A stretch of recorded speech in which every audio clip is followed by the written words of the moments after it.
You didn't notice how much your daily routine had changed until you had to write it down for someone else.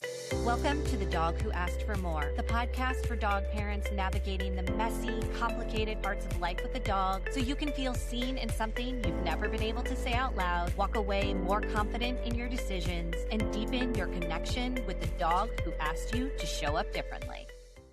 I'm Em, a dog mom, former vet tech, and canine nutritionist who is living this chapter right now and who works with dog parents learning to love their dog through the hard parts of getting older. Every morning, Toby and I have our routine: 3 heart meds with peanut butter, Move by Pet Matrix. Then we go outside, and sometimes Fitz is a little too much for Toby, and I have to herd Fitz away so he doesn't just completely bowl him over. Extra bathroom breaks throughout the day because his bladder isn't what it used to be. Watching everything he eats carefully since he doesn't have any teeth left. Meds again at bedtime, making sure he has a quiet, comfortable place to sleep because the fluid around his heart means he doesn't want to sleep piled in bed with Fitz and I anymore. That's the day. That's every day. And I watch all of it and I feel 2 things at the same time: gratitude that we're still here doing it, and something else. Something quieter that's harder to name. Toby is 15, and I'm aware every single morning that I don't know how many more mornings like this there are. It's not the big things that get me, it's the small ones.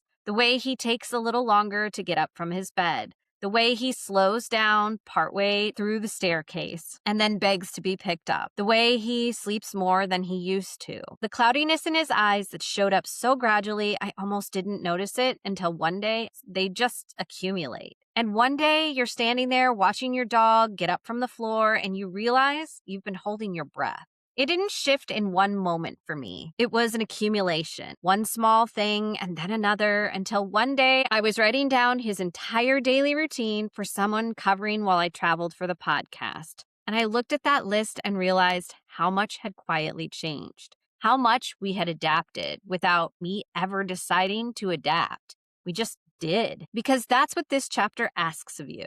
There's a kind of grief that doesn't have a name. This is a kind of grief that most people don't know how to name. Not the grief of loss that has language, rituals, has people who understand. This is something different. The grief of a dog who is still here and whose time is becoming something you can feel. You're not grieving what's happened, you're grieving what's coming. And you don't know when. And it's hard to prepare for something you can't schedule. You can just be here now and feel the particular ache of knowing that time is finite in a way it didn't used to feel. And that's a strange thing to carry, because from the outside, everything is fine. Your dog is here. You still have your daily routine. There's nothing to mourn yet.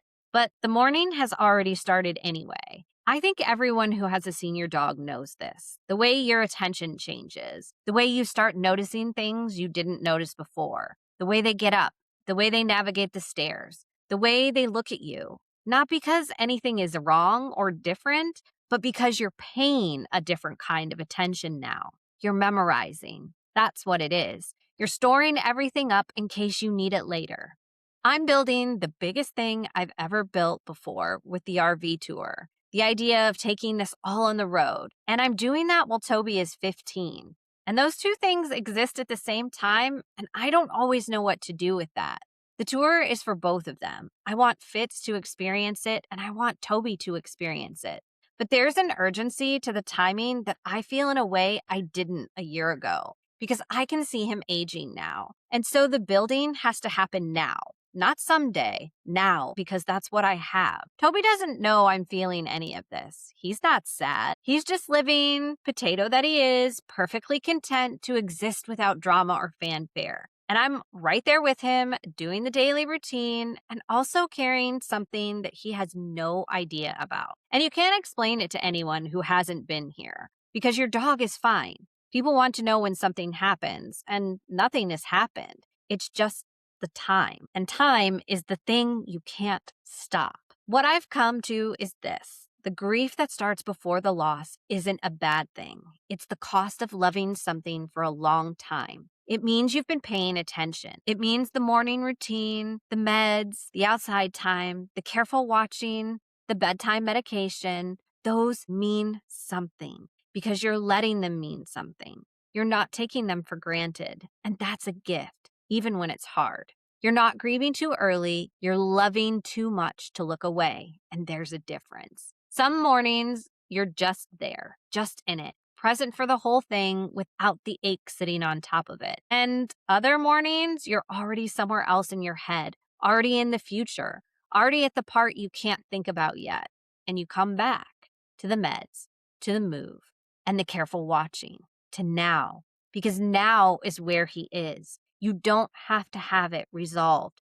You don't have to make peace with something before it's time. You just have to be here for the mornings you still have. That's all it asks. If you have a senior dog and you're wondering about the supplement side of things, what actually supports them at this stage, Toby's daily supplement routine is supported by Pet Matrix. You can find the link in the episode description. Here's the question I want to leave you with. What would it look like to let the grief be there without letting it take the entire day away from you? Your dog is still here. You still have your daily routine. And the love you're feeling right now, the complicated, grateful, heartbroken love of a person who knows what they have while they have it, that's not something to push away. That's the whole point. That's what it means to have loved a dog for this long. And if you're sitting there thinking, I don't know if I'm feeding my senior dog the right things for where they are right now, the Is Your Dog's Food Actually Working for Them quiz is a good place to start. What works for young dogs isn't always what works for this chapter. The link is in the episode description. So be kind, spread joy, and remember, they don't know what you're carrying, but they're always there with you anyway.